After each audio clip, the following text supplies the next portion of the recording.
이번 시간에는 새벽 기도회에 대해서 다루고자 합니다. 미리 말씀을 드리는데 오늘 우리가 공부하는 내용은 새벽에 기도하면 안 된다라는 그런 주장이 절대 아닙니다. 새벽에 기도하는 것은 참 좋은 일입니다. 바람직한 일입니다. 다만 새벽 기도회라는 제도를 만들어 가지고 성도들의 일상적인 생활을 다 교회로 끌어들이려고 한다거나 또 의무적으로 새벽 기도에 참여하도록 독려하는 과정에서 이게 마치 하나의 종교 행위, 의식이 되어서는 곤란하다, 그런 측면에서 말씀을 드리고자 합니다. 우리 교회에 처음 나오신 분들 가운데에서 특히 이제 다른 교회에서 오신 분들 가운데에서는 이 교회는 새벽 기도에 언제 하느냐 저한테 물어보는 경우가 많습니다. 그러면 저희 교회는 새벽 기도에는 안 합니다, 그렇게 말씀을 드리거든요. 그럼 새벽 기도 왜 안 하느냐 또 의문을 가지고 있는 그런 분들이 더러 있습니다. 그래서 이번 기회에 좀 종합적으로 정리를 해서 말씀을 드리고자 합니다. 우리가 기도를 부정한다거나 또 기도하기 위해서 모이는 것을 폐하는 것은 결코 아닙니다. 새벽에 하나님께 나와서 기도하는 것 대단히 좋은 일이라고 생각합니다. 그러나 새벽 기도회라는 제도를 만들어서 그 제도의 틀 안으로 성도들을 집어넣는 것은 자칫하면 성도들의 개인 사생활을 침해하거나 또 이것이 하나의 습관적인 종교 의식으로 자리 잡을 수 있기 때문에 경계하는 것이 필요합니다. 그래서 오늘 두 가지를 말씀드립니다. 하나는 새벽 기도고 하나는 새벽 기도회입니다. 어떤 차이점이 있는지 잘 살펴보시기 바랍니다. 새벽 기도라는 것은 새벽 시간을 이용해서 하나님께 나아와서 기도하는 것을 말합니다. 새벽에 하나님께 기도하는 것은 상당히 중요합니다. 왜냐하면 새벽은 사람이 잠에서 깨어나서 하루 일과를 시작하는 첫 시간입니다. 그러다 보니까 아직까지 다른 어떤 사람과도 이야기를 나눈 적도 없고 다른 사람의 말이나 텔레비전이나 이런 소리를 들은 적도 없습니다. 아침 첫 시간에 첫 대화 상대자로 하나님을 만난다는 건 대단히 중요합니다. 하루를 시작하면서 자기의 삶을 주님께 의지하고 하루 생활에 필요한 하나님의 은혜를 간구하며 삶의 인도를 받는다. 바람직한 일입니다. 특히 보통 잠자리에 들 때는 생각들이 많습니다. 하루 동안 지나온 거 보니까 누구한테 억울하게 당한 것도 생각이 나고 내일 또 뭐 해야 되겠다 머릿속으로 계획도 하게 되고 어쨌든 하루 동안에 보고 듣고 한 게 머릿속에 가득 생각을 채우고 있습니다. 반면에 잠에서 깨어서 일어났을 때는 일체 다른 일에는 관심을 두지 않고 있기 때문에 맑은 정신을 유지할 수가 있습니다. 새벽에 잠을 깨고 일어난다는 것은 쉬운 일이 아닙니다. 자기 자신의 욕심을 제어할 줄 알고 자기를 절제하는 자만이 하나님 앞에 새벽 시간을 드릴 수가 있습니다. 잠언 20장 13절 말씀을 보면 잠을 사랑하지 말라. 내가 가난하게 될까 염려하노라. 내 눈을 떠라. 그리하면 내가 빵으로 만족하리라. 단순한 부지런에 대한 말씀만은 아닙니다.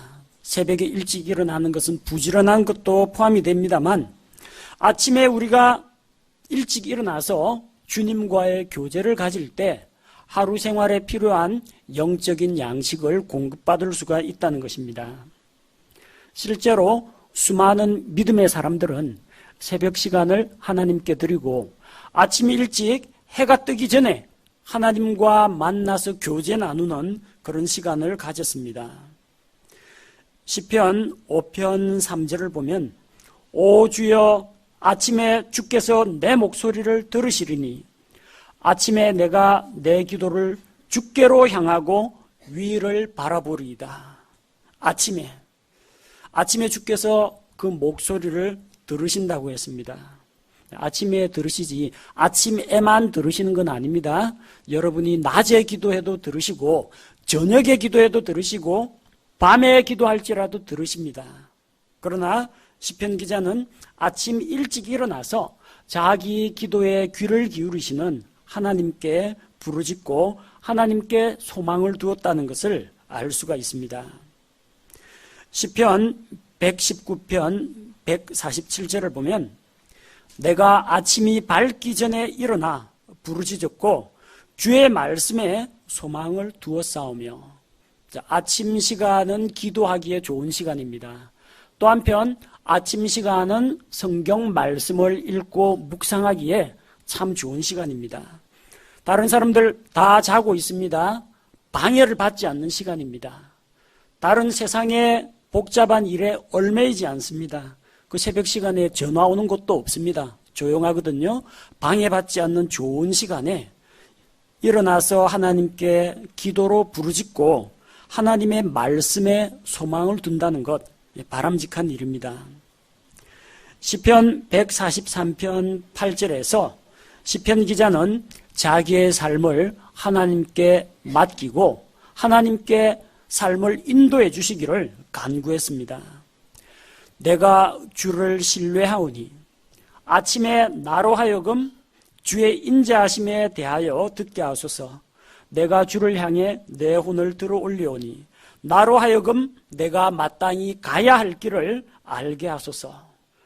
오늘 하루 중 내가 겪을 일들, 만날 사람들, 오늘 하나님의 도우심이 필요한 일들을 아침에 주께 기도하는 가운데 내어 맡길 수가 있는 것입니다. 또한 신약 성경 복음서에도 나옵니다. 마가복음 1장 35절에 예수님께서 본을 보여주셨습니다. 새벽에 아직 날이 밝기 훨씬 전에 그분께서 일어나 나가서 외진 곳으로 떠나 거기서 기도하시더라. 마가복음 1장 35절 이전에는 어떤 이야기가 나오느냐? 수많은 사람들이 주님의 말씀을 들으러 나왔습니다. 또한 병고침을 받기 위해 나온 사람들도 있습니다. 주께서 일일이 그 사람들을 고쳐주셨습니다. 아마 밤늦게까지 이 일을 하셨을 겁니다. 하루 동안 무척 피곤한 날을 보내셨지만 주님께서는 아침에 일찍 일어나셨습니다. 그리고 하나님께 기도하며 자기의 사역의 방향에 대해서 또다시 점검을 하셨습니다. 예수님께서 왜 오셨습니까? 가장 중요한 일은 십자가의 구속 사역입니다. 죄인들을 대신해서 십자가에서 인류의 죄를 대속하시는 것이 가장 중요한 사역입니다. 예수님 사람들에게 빵 만들어 주러 오신 분이 아닙니다. 예수님 가난하고 불쌍한 자를 도와주셨지만 예수님께서 병 고치러 이 세상에 오신 건 아닙니다. 그런데 예수님에게 많은 사람들이 나오니까 그들을 긍휼히 여기시고 고쳐주시고 도와주셨습니다. 이 새벽에 주님께서 하나님 앞에 기도하신 다음에 힘을 얻어가지고 더욱더 병 고치는 사역을 열심히 했느냐? 아닙니다. 일어나 여기를 떠나자. 우리가 다른 곳에 가서 또 말씀을 전하자고 하셨습니다.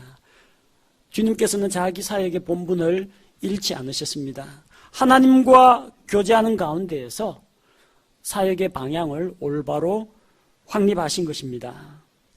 이처럼 새벽에 일어나서 하나님께 기도하는 것, 주님과 교제하는 것은 참 좋은 일입니다. 저는 결코 새벽에 기도하는 것이 나쁘다거나 새벽에 기도하지 말라는 이야기가 아닙니다. 다만 언제부터인지 한국 기독교계 안에 새벽 기도회라는 그런 제도가 자리 잡게 되었고 많은 교회에서 이걸 성도들에게 강조하고 이것을 마치 신앙의 지표가 되는 것인 것처럼 다른 사람의 신앙을 평가하는 기준으로 또 직분자를 세우는 기준으로 삼고 있는다는 것이 문제가 된다는 것입니다.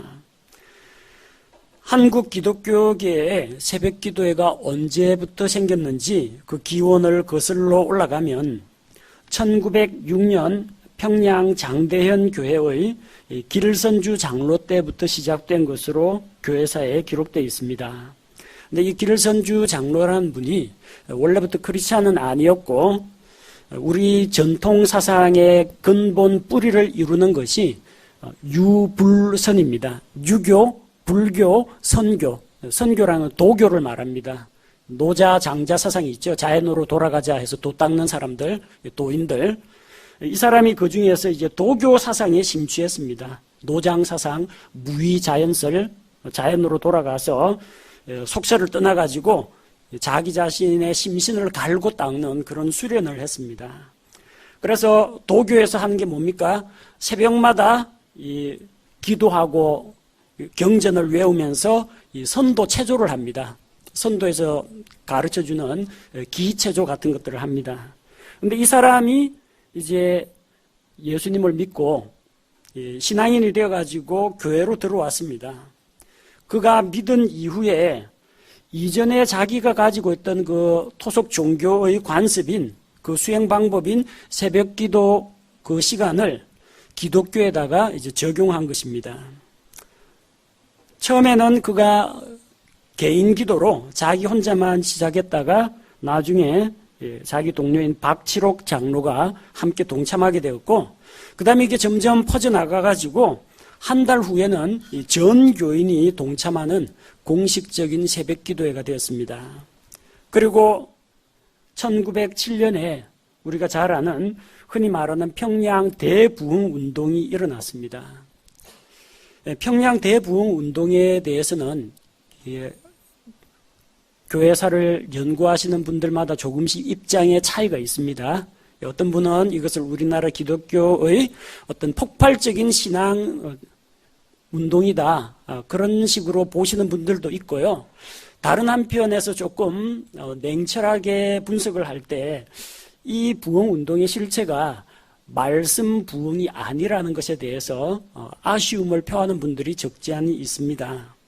왜냐하면 이 부흥이 강단에서 선포되는 말씀을 듣고 그 말씀이 찔림을 받아가지고 말씀에 대한 깨달음 때문에 하나님께 헌신하고 사람이 복음의 말씀을 듣고 돌아오고 이런 운동이 아니라 어디서부터 시작되느냐 하면은 집회 가운데에서 한 사람이 자기 자신의 양심에 죄책감에 찔려가지고 강단에 나와서 공개적으로 자기의 죄를 고백을 합니다. 가슴이 뭉클하죠. 자, 그리고 죄를 고백하면서 눈물로 통회하는 걸 봅니다. 그리고 거기에 마음이 동료가 되어가지고 앉아있는 회중 가운데서 누군가가 또 해가지고 자기의 죄를 사람들 앞에 공개적으로 고백을 하고 흔히 말하는 고해성사를 한 겁니다. 그렇게 하니까 너나 할 거 없이 다 죄인 아닙니까? 다 따지고 보면 사람들이 나와서 눈물로 호소를 하고 이러다 보니까 집회 분위기 자체가 열띤 흥분과 눈물과 울부짖는 소리로 이제 가득 차게 된 겁니다.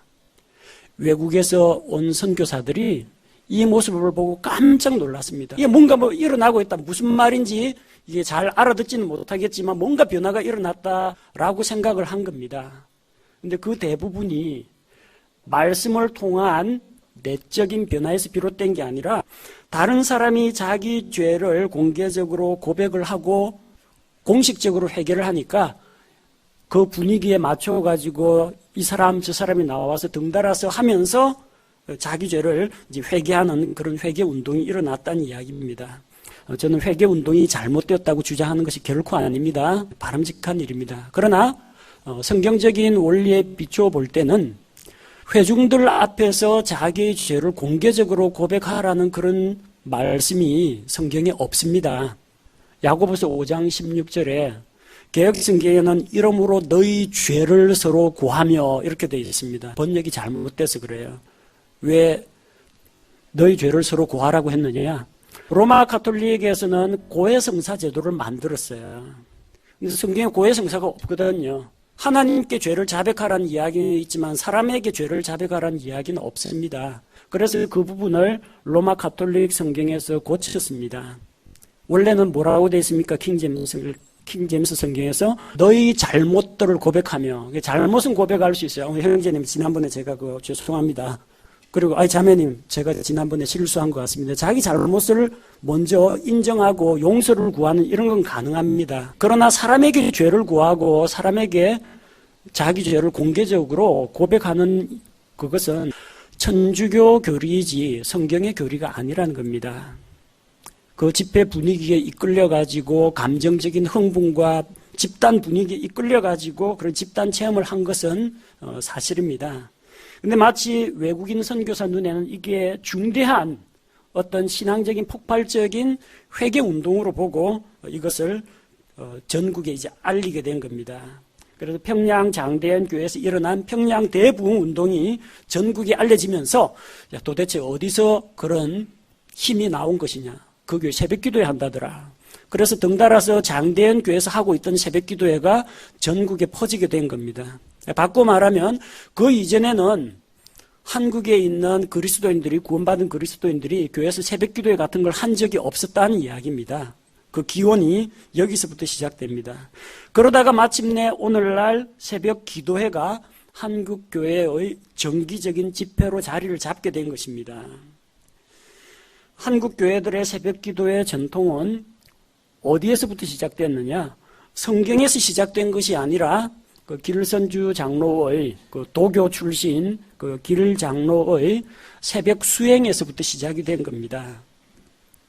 한국교회의 새벽기도회는 본래 이방 종교의 그 수행 방법에서 유래한 것입니다. 불교에서는 새벽 예불 드립니다. 신실한 저 불교 신자들은요, 저 절간 올라가기 전에 계곡에서 목욕 제기하고 새벽에 가서 거기서 예불 드리고 절하고 또 도교에서는 새벽마다 수행을 합니다. 도를 닦습니다. 거기에서 비롯된 겁니다. 그리고 다른 사람 다 자고 있는 그 새벽 시간에 아침 일찍 일어나서 새벽부터 정한수 떠다 놓고 정성을 다해 빌면 소원이 이루어진다는 우리 동양의 전통사상 지성이면 감천이다. 정성을 지극하게 드리면 하늘도 감동한다는 겁니다. 이 한국인의 전통적인 심성하고 잘 맞아떨어집니다. 더군다나 하나님께서 거저 은혜를 주신다 하면 잘 못 믿겠는데 내가 이만큼 하나님께 공을 들였으니까 하나님이 뭔가 해주실 것이다. 그런 나의 공로, 나의 의가 개입이 되는 겁니다. 그래서 치성 드리는 것하고 관련이 되어 있습니다. 하지만 사람이 제 아무리 지극정성을 다한다 할지라도 결코 하나님을 감동시킬 수는 없습니다. 우리 자신의 선행이나 의로운 행위 또 종교 행위는 하나님을 감동시키지 못합니다. 오직 하나님께서는 예수 그리스도께서 십자가에서 흘리신 그분의 의로운 피 그것을 흡족하게 받으시고 거기에서 만족하십니다. 또한 그분의 피를 믿는 그 믿음을 보시고 우리를 받아주시는 것이지 결코 새벽마다 지극정성을 다해서 하나님께 공양한다고 해서 하나님이 감동받고 그런 거 아닙니다. 그 정성이 지극하면 하나님 옳다. 자, 내 기도 제목대로 소원을 들어주겠다. 그렇게 하시는 게 아니라는 겁니다. 왜 하필 그러면 새벽 시간이냐? 그 이방 종교에서는 이 밤중에 이 영들이 막 떠돌아다니고 활동을 한다고 합니다. 그러다가 꽃기호하고 첫닭이 울면 도깨비고 귀신이고 다 도망간다고 생각합니다. 음의 기운이 가장 왕성한 그 시기에 영들이 활발하게 움직인다고 믿습니다. 그래서 이방 종교에서는 새벽 3시부터 5시까지 이 영들이 가장 활발하게 움직이는 그 시기에 기도를 하면은 이 영적인 세계하고 만날 수 있다는 겁니다. 영적 세력과 소통이 된다는 겁니다. 다른 말로 이야기하면 신접하는 겁니다. 하나님이 그런 방식으로 만난다고 하셨어요? 아닙니다. 이방 종교에서는 접신 행위를 하기 위해서 새벽에 이 어둠의 세력들이 활동하는 그 시간대에 기도를 하거나 치성을 드리거나 제사를 지내거나 그런 일들을 한다는 겁니다. 그래서 이거는 성경에서 나온 사상은 아닙니다. 초대교회 성도들 새벽기도에 열었다는 기록 사도행전 한만 뒤져봐도 안 나옵니다. 예수님 제자들 모아놓고 새벽기도 했습니까? 제자들 다 자고 있었고 그분 혼자 개인적으로 기도하러 나가신 겁니다. 우리가 성경 말씀을 읽을 때 그 전후 배경과 맥락을 잘 파악하고 읽으셔야 합니다.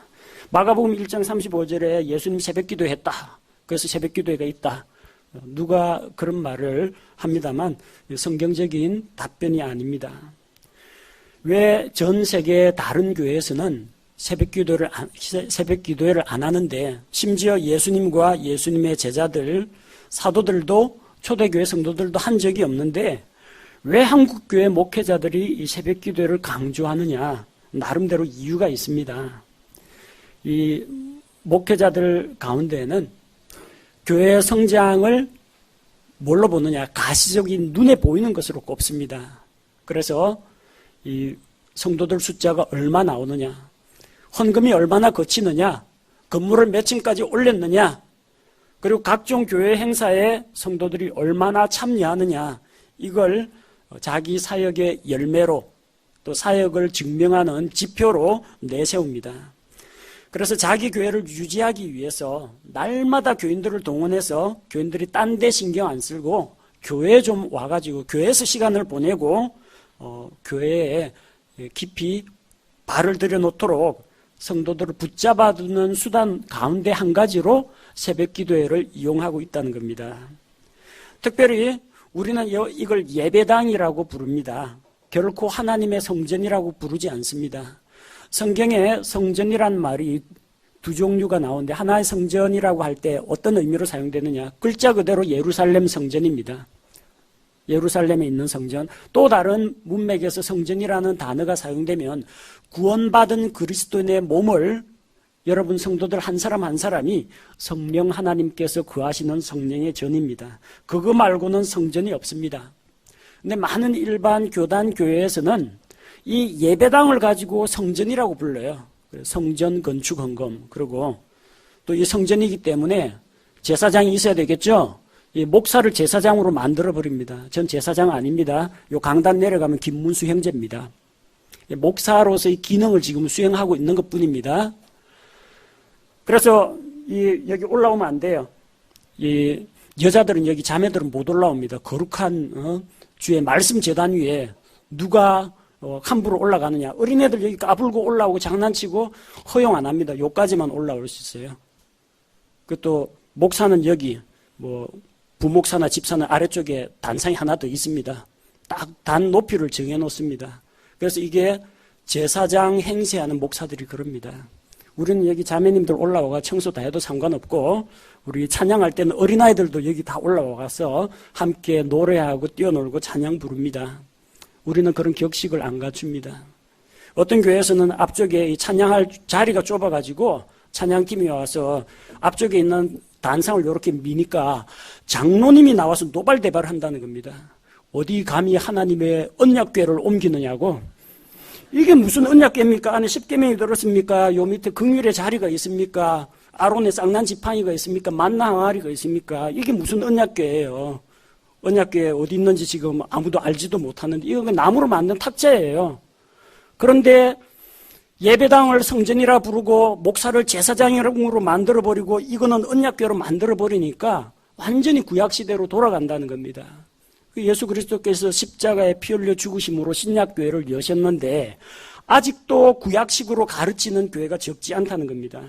따라서 집에서 기도하는 것보다 하나님의 성전에 나와서 새벽에 기도하면 하나님이 들어주신다는 겁니다.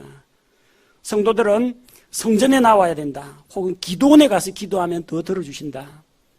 여러분 정말 그렇습니까? 하나님께서 과연 예배할 때 사마리아에 있는 그리심산에서 예배해야 된다. 예루살렘 성전에서 예배해야 된다. 어느 주장이 옳습니까? 예수님 뭐라고 답하셨습니까? 영과 진리로 하나님께 예배드리면 됩니다. 그게 여러분 침대 위일 수도 있고 여러분 가정의 응접실이나 식탁일 수도 있고 화장실일 수도 있고 달리는 전철 안이나 버스 안일 수도 있습니다. 장소가 문제가 아닙니다. 예배당이나 기도원에 가면 하나님께서 기도 응답을 해주시고 집에서 기도하는 건 안 들어주십니까? 아무런 상관없습니다. 새벽에 기도하면 잘 들어준다는 사람이 있어요. 왜? 딴 사람들 다 자고 기도 안 하고 있는데 나 혼자 기도하니까 하나님이 낮에는 시끌시끌해가지고 잘 안 들리는데 이제는 나하고 1대1로 하니까 잘 들어주신다고 하는데 아닙니다. 저 미국에서는 벌써 기도하고 그쪽은 낮이거든요. 다른 전 세계 지구가 둥글다는 걸 생각하면요. 이쪽이 새벽이면 저쪽은 낮도 있고 저쪽은 저녁도 있습니다. 하나님이 내 기도만 들어주신다. 수십억 인구가 한꺼번에 기도하면 하나님이 시끄러워가지고 누가 무슨 기도했는지 모른다. 그런 식으로 생각하는 것은 어리석은 일입니다. 새벽 시간이 중요한 게 아니고 예배당이냐 집이냐가 중요한 게 아니라는 겁니다. 그런데 목회자들 가운데에서는 새벽에 나와야 된다. 그리고 하나님의 성전에 나와야 된다. 요걸 강조하는 분들이 적지 않다는 겁니다. 뿐만 아니라 새벽 기도에 참석하느냐 안 하느냐를 가지고 성도들의 믿음을 평가하는 지표로 삼습니다. 누가 열심히 있는가? 누구 믿음이 좋은가? 누가 교회 일에 헌신적인가? 어떤 사람을 집사로 장로로 세울 건가? 이런 거 평가할 때 빠지지 않고 나오는 게 새벽 기도에 나오느냐, 11주 하느냐, 이 두 가지를 꼽습니다. 그러나 새벽 기도에 출석하느냐 안 하느냐가 여러분의 신앙을 결정하는 게 아닙니다. 특히 우리 교회 보십시오. 요 가까운 요 장전동에 사는 가정, 형제자매 합쳐가 대략 한 7, 8명 정도 됩니다. 나머지 다 어디 계세요? 해운대 가신 분도 있고, 다대포 가 계신 분도 있고, 저 멀리 화명동 계신 분도 있고, 멀리 양산, 김해, 울산, 창원, 군위까지, 경상북도까지 가 계신 분도 있습니다. 어떻게 새벽 기도에 어떻게 소집하실 거예요? 오는데 어떤 분은 3시간 걸리는 분도 있습니다. 새벽 기도 한번 하고 돌아가면은 하루 반나절 가버립니다. 결코 그렇게 할 수가 없습니다. 여러분, 우리가 이런 새벽 기도회라는 제도를 만들어서 성도들에게 무거운 짐을 부여하기 시작하면요, 죄에서 자유를 얻게 해준다고 해서 주님 앞에 나왔더니 죄의 짐은 벗었는데 그보다 더 무거운 종교의 짐을 매야 되는 그런 경우가 발생합니다. 우리는 그렇게 되지 않으려고 합니다. 목회자 입장에서 새벽에 성도들이 빽빽이 교회 예배당에 나와가지고 기도하고 있으면 뭐가 좀 부흥이 일어나고 있는 것처럼 보입니다. 또 교인들 입장에서도 남들은 안 나오는데 나는 새벽에 나왔다. 자기 자랑거리, 자기의 이런 뿌듯한 자부심을 갖게 됩니다. 그래서 내가 남다른 믿음을 가졌으니까 남다른 축복을 받을 것이라고 착각하는 분들이 있습니다. 여러분 노력으로 하나님의 은혜를 취득하는 게 아닙니다. 기도 응답은 하나님의 긍휼하심과 우리의 필요를 아시는 하나님께서 주시는 것이지 누가 더 하나님 앞에 열심히 있느냐가 하나님의 은혜를 따내는 수단이 되는 것은 아니라는 겁니다. 자, 이렇게 하나님께 새벽에 기도하는 것은 분명히 좋은 일인데 그걸 새벽 기도회라는 제도의 틀 안에 끼워 맞추다 보니까 정상적인 기도 생활이 변질되어 버리는 겁니다. 교회에서 각종 행사들을 만들기 시작합니다. 새해가 되면 신년 특별 새벽 기도회, 저도 많이 해봤습니다. 신앙생활 처음 하면서 거의 빠지지 않고 새벽 5시부터 6시까지 예배당에 가서 기도하는 그런 생활 몇 달이고 해봤습니다. 그리고 그걸 가지고 뭔가 뿌듯함도 느끼고 자부심도 느끼고 그리고 목사님한테 칭찬도 많이 들었습니다. 하지만 그게 저를 하나님 앞에 세운 건 아닙니다. 일상적인 생활 가운데서 말씀과 기도와 순종하는 삶을 통해서 변화가 되었지 새벽에 하나님 앞에 뭔가 공을 들였기 때문에 변화가 된 건 아닙니다.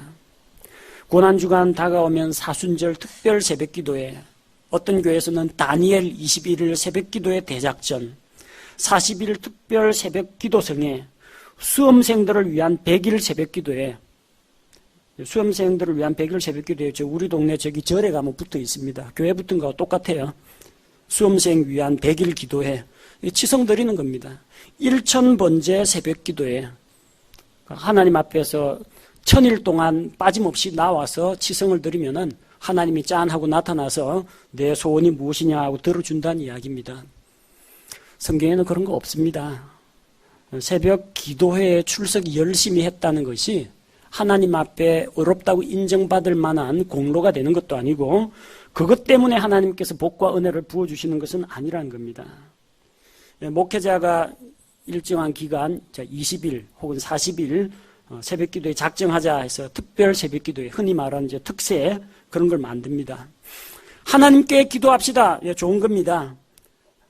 다른 일에 얽매이지 않고 간섭받지 않는 맑은 정신으로 기도할 수 있는 새벽에 기도합시다. 좋은 겁니다. 그런데 며칠부터 며칠까지 며칠간 새벽기도에 참석하면은 특별한 은혜가 있을 것이라고 생각하는 것은 잘못된 생각입니다. 그것은 또 다른 율법적인 행위요. 사람이 만든 관습과 전통을 가지고 성도들의 삶을 옥죄는 것이 될 수가 있다는 겁니다. 새벽기도에 각 교회마다 출석 도장 찍습니다. 와가지고 자기 이름을 스스로 빈칸에 적거나 아니면 구역장에 도장을 찍어줍니다. 한 번도 빠지지 않고 출석하면 교회에서 상도 줍니다. 그리고 하나님께서도 상 주실 것이라고 가르칩니다. 이거 일반 세상 장사꾼들이 많이 하는 방법입니다. 특정한 가게 열고 몇 회 이상 방문하면은 스탬프 도장 찍어줍니다. 인터넷 웹사이트 날마다 꾸준히 출석 체크하고 출석 인사 말 남기면 일정 기간 모이면요 포인트로 바꿔줍니다. 그거하고 별 다를 바 없습니다. 새벽기도에 가서 하나님한테 도장 찍고 목사님한테 눈도장 찍어가지고 도장 딱딱딱 찍고 40일 새벽기도에 참여 완성 이래가지고 사람들 앞에 자랑하고 인정하고 하나님께 혹시 뭔가 복을 주시지 않을까 구하는 것은 이 세상적인 하나님과 거래하는 겁니다. 거래하는 겁니다. 하나님의 은혜를 갈구하는 게 아닙니다. 우리 교회는 새벽에 기도하는 것은 절대 반대하지 않습니다. 새벽에 기도하기를 너무 원해가지고 그것도 우리 집에서는 남편이나 아내 눈치 때문에 잘 안 되고 예배당에 와야 되겠다 그런 분이 있거든 사전에 저한테 연락 주십시오. 제가 새벽 4시 50분에 일어나거든요. 그러니까 만약 그런 분이 오신 다음에 제가 일어나가 여기 교회 와서 문 따드리겠습니다. 같이 기도하셔도 괜찮습니다. 그거 반대하는 건 아닙니다. 그러나 이 교회 안에서 새벽 기도회라는 시간을 정해놓고 제도를 만들어버리면요. 성도들 삶은 다 거기에 매이게 된다는 겁니다. 목사가 나와서 한다는데 또 열심히 있는 분들도 나오겠죠. 다른 사람들 눈치 보여가 또 자기도 나가야 되겠죠. 명색이 또 집사인데 또 안 나갈 수는 없죠. 아니 내가 소모임 리더인데 또 안 나갈 수는 없죠. 이러다 보면은 결국 나는 나오는데 너는 왜 안 나오느냐 해가 또 옆 사람 쿡쿡 지릅니다. 그래서 결국 전 교인들을 흔들어 가지고 여기에다 전부 다 징집을 하게 되는 겁니다. 처음에는 격려하고 독려하다가 나중에는 성도들을 동원하는 수단이 되어버린다는 겁니다. 성경에는 신약교회 성도들이 새벽마다 모여서 기도회 가졌다는 기록이 없습니다. 신약성경 마가복음 1장 35절에는 예수님께서 새벽에 일어나서 기도하셨다 되어 있지 예수님이 베드로 일어나라 요한 몇인데 빨리 일어나라 해가 12제자 다 깨워가지고 자 지금부터 새벽기도 시작하자 그렇게 기도회 하신 적이 없습니다. 예수님 혼자 개인 기도하셨어요. 그러면 예수님이 날마다 새벽기도회 하셨느냐? 그거 하나뿐입니다. 성경 기록은. 다른 날은 새벽기도회 안 하셨습니다. 새벽에 기도 안 하신 날도 있다는 겁니다. 마치 날마다 제단의 숯불은 꺼뜨리면 안 된다. 구약시대에 놋제단 숯불은 꺼뜨리면 안 된다. 그런데 기도의 불길을 쉬면 안 된다고 해서 교회에 와가지고 불 켜놓고 아침마다 종치고 그래 새벽기도회 하는 거 이거 하나님 앞에 뭔가를 해야 된다라는 그런 종교적인 의무감 하나님께서 그렇게 기뻐하지 않으십니다. 새벽기도회와 같은 그런 프로그램을 만들어서 지키는 것은 또 그렇게 해서 하나님 앞에 자기의 의로움을 드러내거나 사람들로부터 인정받고자 하는 것은 자기 의를 쌓는 것이지 기도라는 본래의 목적과는 거리가 먼 것입니다. 새벽기도에 누가 참석하느냐 하지 않느냐를 다른 사람들의 신앙 수준을 평가하는 수단으로 혹은 직분자를 세우는 기준으로 삼는 것도 옳지가 않습니다. 여러분 일상생활 보십시오. 저도 아침부터 새벽부터 일어나지만 우리 성도들도 다들 부지런하십니다. 아침 일찍부터 일터로 나가시는 분들 참 많습니다. 대부분 성도들은 아침 일찍 일어나서 차 막히기 전에 직장 가야 되고 학교에 가야 됩니다. 그리고 또 교회가 있는 곳으로부터 한참 멀리 떨어진 곳에서 생활하고 계십니다. 새벽기도의 제도 만들어가지고 목사가 소집하기 시작하면요. 여러 성도들이 불편을 겪습니다. 거듭 말씀드리지만 새벽에 기도하는 것은 하나님 앞에 장려할 만한 일입니다. 여러분 기도하고 싶거든 새벽에 일어나서 자기 침상 정리하고 그 자리에서 기도하시거나 아니면은 가족들에게 방해되지 않도록 거실로 나와서 아니면 식탁 앞에서나 조용히 말씀 읽고 기도하십시오. 바람직한 일입니다. 만약에 온 가족이 다 같이 신앙생활을 하거든 다른 식구 깨워가지고 아침에 온 가족 깨워가지고 가장 인도하에 성경 말씀, 우리 같이 읽는 성경 본문 말씀이 있죠? 오늘의 말씀 쫙 읽고 말씀 깨달음 함께 나누고 하루 동안에 필요한 거나 우리 교회 성도들을 위해서 기도하는 시간 가지십시오. 대환영입니다. 그러나 여러분들을 이 예배당으로 소집해가지고 몇 시부터 몇 시까지 새벽 기도의 시간 이런 식으로 만들어서 성도들을 동원하고 새벽 기도회란 틀 안으로 성도들을 몰아넣는 그런 일은 하지 않도록 하겠습니다. 왜냐하면 성경의 가르침이 아니고 이 인간이 만든 관습과 전통에서 나온 것이기 때문입니다. 그래서 여러분에게 말씀드리는 마지막 결론, 새벽에 부지런히 말씀과 기도로 주님과 교제하십시오. 그러나 교회는 여러분에게 새벽 기도에 나오라고 강요하거나 새벽 기도의 틀로 성도들을 강제 동원하지 않습니다. 이것이 우리 교회의 공식적인 입장입니다. 제가 기도하겠습니다.